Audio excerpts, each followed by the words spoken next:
शहर के पुराने हिस्सों में स्थित मिश्रा परिवार का घर बाहर से सामान्य लगता था, लेकिन भीतर एक अजीब सी बेचैनी हमेशा तैरती रहती थी।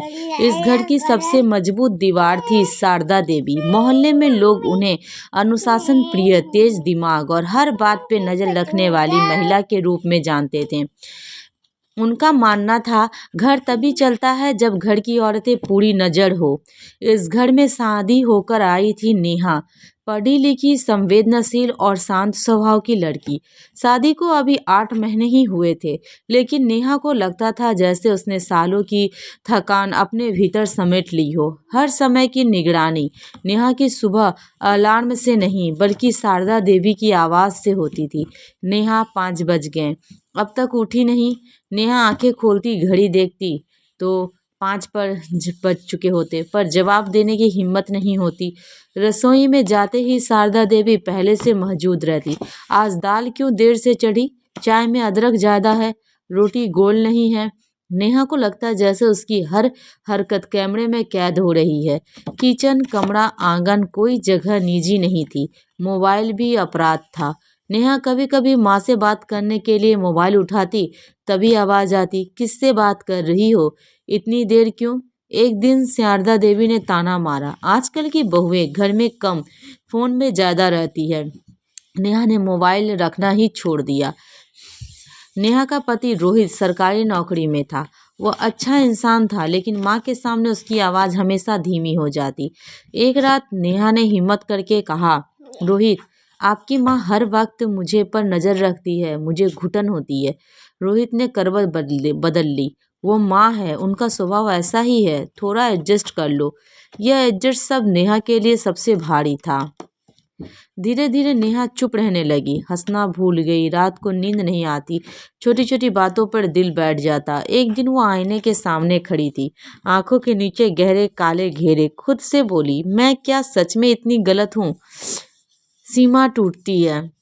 एक दिन नेहा रसोई में काम कर रही थी, हाथ से कटोरी फिसल गई और टूट गई। शारदा देवी चीख पड़ी, हर चीज तोड़ देती हो, जरा भी ध्यान नहीं। नेहा की आंखों से आंसू बहने लगे। मुझसे गलती हो गई माँ जी, गलती रोज होती है। यह कहते हुए शारदा देवी ने कटोरी उठाई और बाहर चली गई। यही वह पल था जब नेहा के भीतर कुछ टूट गया। अगले कुछ दिनों में नेहा का तबीयत बिगड़ने लगी, बुखार, चक्कर, कमजोरी। डॉक्टर ने साफ कहा, यह शारीरिक से ज़्यादा मानसिक थकान है, इन्हें आराम और मानसिक शांति चाहिए। शारदा देवी चुप रही, पर रोहित पहली बार चिंतित हुआ। एक रात रोहित ने माँ से कहा, माँ, नेहा बहुत परेशान है। शारदा देवी ने सख्त लहजे में कहा, मैं तो उसे सही रास्ते पर रखना चाहती हूँ। माँ, रोहित की आवाज़ कांप गई। नज़र रखना और 10 दम घोटना दोनों अलग बातें हैं। कमरे में सन्नाटा छा गया। अगले दिन शारदा देवी अकेली बैठी थी। उन्हें अपनी बहू की झुकी हुई आंखें याद आ रही थी। तभी पड़ोस की एक महिला बोली, आपकी बहू तो बहुत शांत है, पर बहुत बुझी बुझी सी रहती है। यह बात शारदा देवी के दिल में उतर गई। उन्होंने अपना अतीत याद आया, जब वो खुद नई बहू थी और उनकी सास भी हर वक्त टोकती रहती थी। शाम को शारदा देवी ने नेहा को बुलाया। नेहा, बैठो। नेहा डरते हुए बैठी। मैंने तुम्हें संभालने के नाम पर बांध दिया। शारदा देवी की आवाज़ भारी थी। शायद मैं गलत थी। नेहा फूट फूट कर रो पड़ी। मुझे आज़ादी नहीं चाहिए माँ जी, उसने कहा, बस थोड़ा भरोसा चाहिए। धीरे धीरे चीज़ें बदली।